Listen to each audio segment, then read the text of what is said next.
Welcome everyone, welcome back to the channel. You guys asked and I am hopefully delivering. We're coming back with the budget videos and I'm sitting down. This is where I always sit when I film these for the most part. And I didn't do budget videos for the previous 2 months, I believe. And that's honestly because I didn't really budget myself. And if I'm being honest, it made the world of a difference not budgeting. So this is your sign. If you do not manually track your expenses or at least know every single charge and you're looking at it, whether it's on an app, an Excel spreadsheet, whatever it is, you are going to spend more money. Like, I think it's just a fact at this point. I spent so much money in January. It's the most money I've ever spent. I'm gonna get into it, but it's not good because I am currently in the process of buying a house. So I am under contract. Very excited. I'll fill you guys in on everything here in Miami. And so my monthly payments are going to go up by quite a bit. So I need to be very, very strategic with my money and also my savings. Like, the down payment for the house is a lot, so I am pretty much like, my savings are going to go down by quite a bit as well. It's because I have been saving for a house, so it's not like I'm pulling out of, you know, like an emergency fund type of thing, but I am, you know, not having that like cushion of what I was saving for my down payment. So anyways, I really need to start budgeting, and it's kind of giving me like a really fun challenge in a way, but it's also been a rude awakening of not tracking my expenses for 2 months and then going back now and tracking my expenses, and I'm like, whoa, what happened here?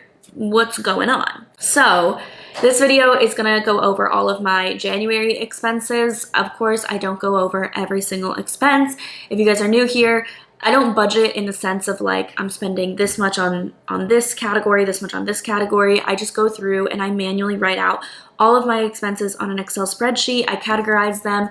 I write my income. I write how much needs to go to taxes so that I don't touch that, and then I see how much money I have left or if I overspent or anything like that. So that's what I do. I have my Excel spreadsheet. If you guys do want to budget as well, I have that in a Google Doc or Google Drive file that you guys can download for free. So I'll have it in the link down below. But before we get into this video, I did want to thank Squarespace for being the sponsor of today's video. If you guys are business owners, if you have a portfolio, if you want to have any online presence, you need a website. I think in 2023, we all kind of need a website, whether it's a personal one or one for our business. And if you guys are creating a website, you don't want to hire a developer, you don't want to hire designers, you want to be able to do it yourself in just a few hours. We are thinking smarter, not harder. So check out Squarespace. It is the easiest way to build your online website, and they have beautiful customizable templates. So no two websites are going to look the same. It's going to take you no time, and it's so easy. You don't need to know how to code. You don't even need to know how to design. Squarespace really does everything for you. They also have amazing customer support, and you can really make it your own and express your creativity through it. I have my Rella website on Squarespace. I've built multiple websites on Squarespace, and I've also built websites on other website builders, and they do not even compare, so don't waste your time and get 10% off your first purchase using my code NatalieBarbu or going to squarespace.com/NatalieBarbu. Thank you, Squarespace, for sponsoring that portion of the video, and now we're getting into my budget. Okay, so I already wrote everything out. I'm not going to do predictions, but what I'm going to do in this video is kind of tell you my really crazy high big ticket expenses, and then I'm also going to share how I am combating these like high categories and how I'm actually going to save money the next month, and what expenses were unusual and what were kind of just like a 1 month thing. Like, it's not going to be a recurring expense. So kind of doing it that way. So I spent more money this month than I actually made.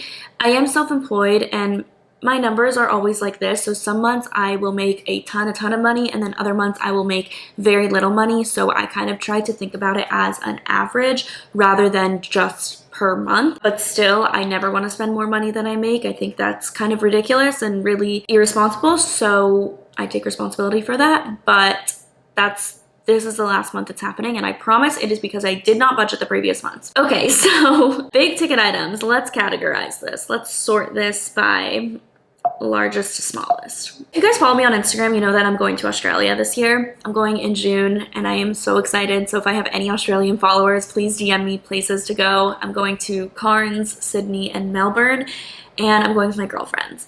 I bought the flight for that this month. This is gonna be more expensive than like my honeymoon, like whenever that is. Like this trip is going to be the trip of a lifetime type of thing because of how much money it costs to get to Australia. No one ever told me that it was this expensive. I don't know how much it usually is, but I spent $1,962 on a one-way there, going from Miami to Australia. So there's like multiple layovers, but $1,962. And then on the way back, I spent $1,267. So if we do the math on that flight, that is over $3,000. That is a $3,229 flight. Is it usually that expensive? Because that is insane. I did not realize. I'm glad that it's on this credit card statement because then I can like forget about it once we go in June. It's gonna be like paid off.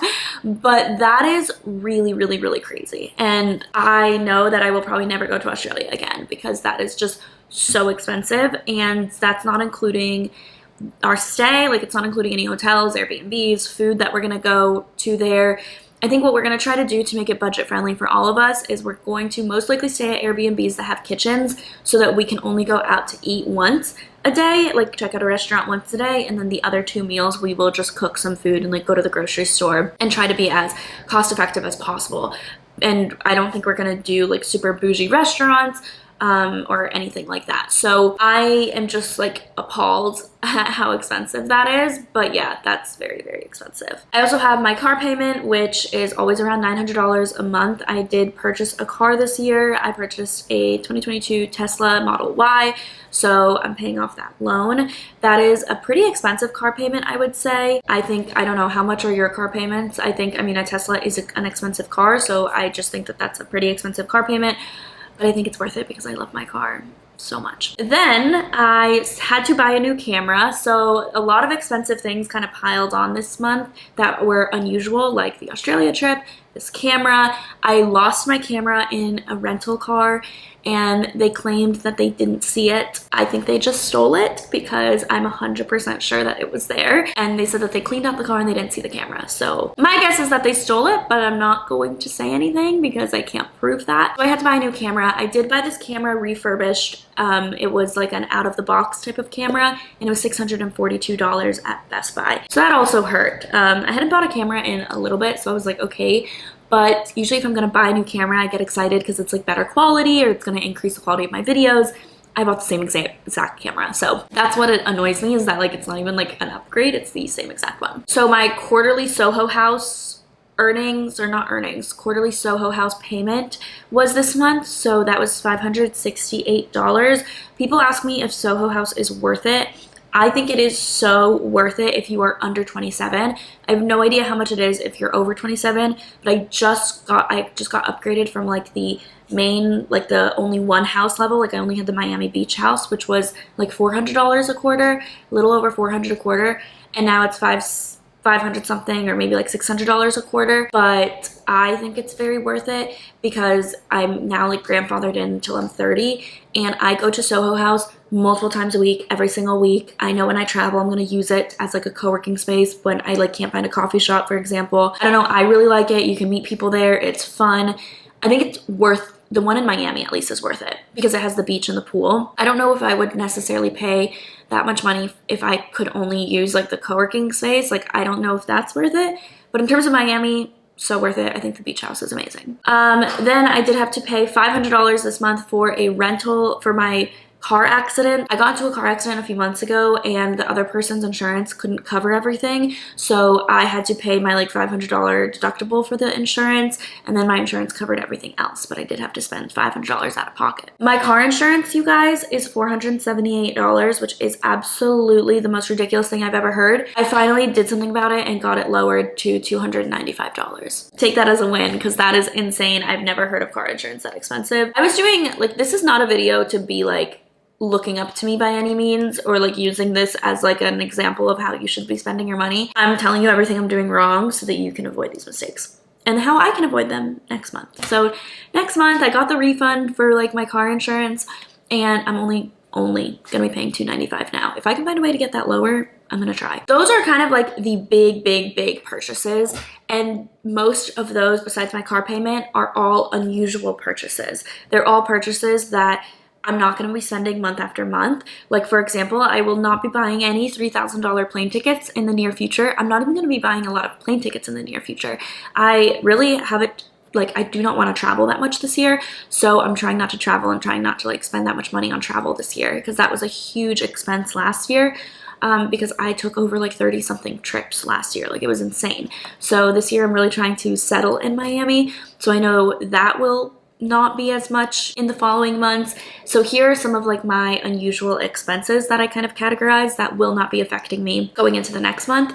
So the farmer's dog, I'm actually putting a pause to it because they're sponsoring my podcast. So they're sending me Bambino's food, and then my mom has just been like cooking Bambino and Luigi's food. So I'm not going to be spending money on the farmer's dog that much more, just because of the sponsored one and then how she's been kind of feeding them, because I do still pay for everything for Bambino. I did buy like my shopping. I'm literally putting a stop to shopping. I told myself I'm not going to shop anymore. I think I just became like, I was kind of like doing retail therapy where I was like sad and I would go shopping, and that's so unhealthy. So I'm not doing that anymore. I actually returned almost everything that I purchased last month. I returned it because I was like, I do not need this stuff.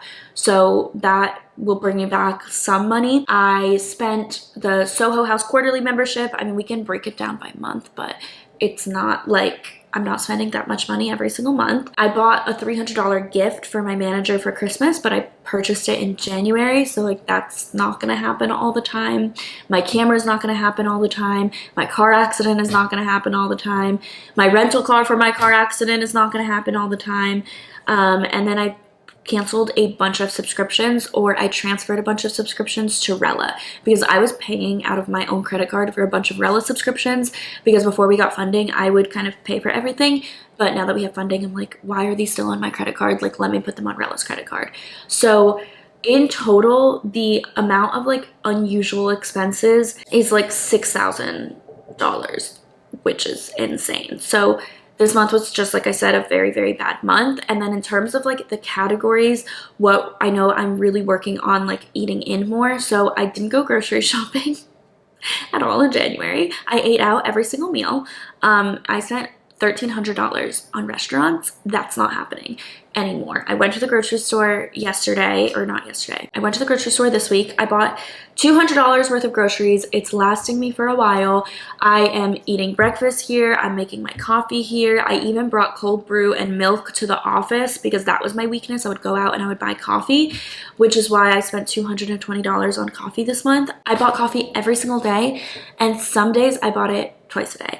So it's just a really bad habit that I am no longer doing. My goal for next year is to only spend like $50 to $70 on coffee. Like, I don't want to exceed that budget. And then in terms of alcohol, I spent $100 on alcohol, which I was supposed to do like a dry January, and I didn't. But I did drink less than usual. I think I just like bought people drinks, and my sister came to town, so I don't know, we're just spending money on that type of stuff, which I'm drinking way less just in general. So I haven't spent any money on alcohol this month so far, and it's already halfway done with February. So we are on a good track. Workout stuff, I think I'm going to actually take a pause in my gym membership, because I have been doing Pilates at home, or I'll go and do like once a week a Pilates class, and those get really expensive. So I don't want to be paying for a gym membership on top of those extra classes. And if I'm not really using the gym, I'm just like doing Pilates at home, I feel like it's not really worth it. So I think I'm going to pause my gym membership for at least the month of March, just to kind of see if I need it or not. But working out is something that I will spend money on. I just like fitness and health is something that I will always invest in. So I spent around $400 on like workout classes, my gym, the subscriptions that I have, all of that stuff, which is just a lot of money. So if I get rid of my gym membership, then it would cut that by half. So travel obviously was a lot because of that flight. Parking, I spent $170 on, which parking in Miami is horrible.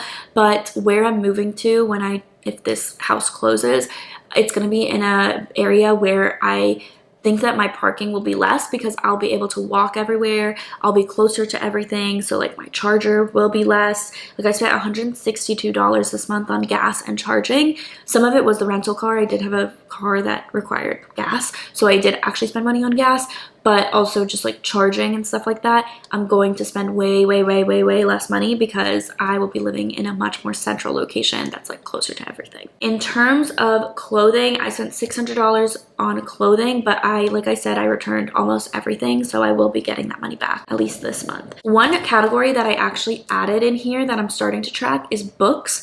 I use a Kindle, but obviously you still have to pay for your books. It gets really expensive. I spent $75 on books this month. My goal is to read 40 books a year or this year, so I'll probably be spending like $1,000. How much is like a book is usually like on average, like let's say $12 on a Kindle. So $480 a year, most likely, maybe a little bit more. Let's say like $500 a year on books, because some of them are even like $20 even on the Kindle. So that gets really expensive. But the things that I'm doing to save, it's just I'm not shopping anymore. I am not really going out to eat much, and I'm looking to cut subscriptions. Like I cut my facial subscription, I'm cutting potentially my gym subscription. I'm really like narrowing down. And so by the budget next year, I think I can get this total bill down, which I'm not going to tell you the total because I'm not that open on here, but I think I can get this down by over half, like cut it by over half because of all of these unusual expenses. And I'm excited to see how I do. So yeah, hopefully this video inspired you to budget, because if you are not, you are spending more money than you should. Like 100% you are spending more money than you should. So I hope you guys liked this video. Please don't leave mean comments about like, oh my God, you're so irresponsible with your money. I'm not in general. Like I have a ton of savings. I don't usually spend this much money in a month, but I think it got a little bit carried away. So gosh, I'm not in any debt. I know some people sometimes are like, you must be in credit card debt. I'm not. I pay off my credit card every single month. But yeah, this was kind of like a rude awakening. So anyways, I hope that you guys did enjoy this video.